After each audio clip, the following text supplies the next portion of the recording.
மற்றொரு அண்மை செய்தி 2026 சட்டமன்ற தேர்தலுக்கான கூட்டணி பேச்சுவார்த்தையை நாளை தொடங்குகிறது திமுக.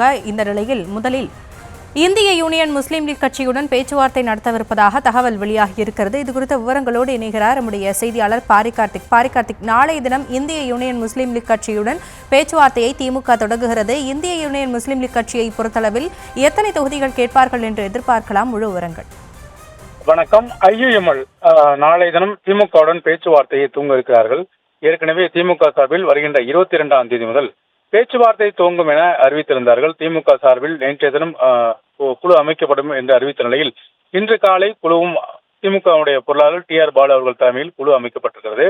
இந்த குழுவுடன் ஐயுஎம்எல் சார்பில் அமைக்கப்பட்ட குழு நாளை தினம் பேச்சுவார்த்தையை துவங்குவார்கள். அறிவாலயத்திற்கு வந்து முதற்கட்டமாக தங்களுடைய பேச்சுவார்த்தையை துவங்குவார்கள். ஏற்கனவே கடந்த 2021 சட்டமன்ற தேர்தலில் ஐயுஎம்எலை பொறுத்த வரைக்கும் 3 இடங்கள் பெற்றார்கள். அந்த 3 இடங்களுமே தோல்வியடைந்தார்கள் என்பது குறிப்பிடத்தக்கது.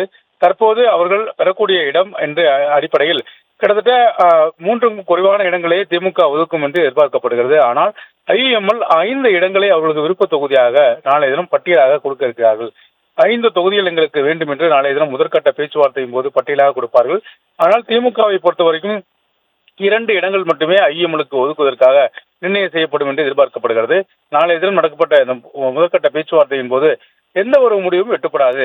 அதாவது முதற்கட்டமாக வந்து விருப்ப தொகுதிகளை கொடுங்கள் என்று கேட்டு வாங்கிக் கொண்டு தலைவரிடம் பேசிவிட்டு நாங்கள் சொல்கிறோம் என்று திருப்பி அனுப்பிவிடுவார்கள். அதன் அடிப்படையிலேயே முதற்கட்ட பேச்சுவார்த்தை நாளைய தினம் நடக்கிறது. அது மட்டுமல்ல, ஒவ்வொரு தேர்தலிலும் சராசரியாக திமுகவை பொறுத்த வரைக்கும் ஒவ்வொரு தேர்தலிலும் கூட்டணிக்காக முதல் ஐயுஎம்எலை மட்டும்தான் அழைப்பார்கள்.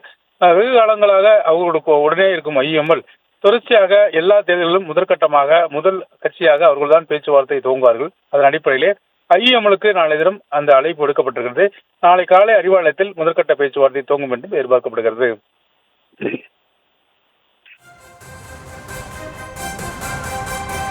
விவரங்களுக்கு நன்றி பாரிகார்த்திக்.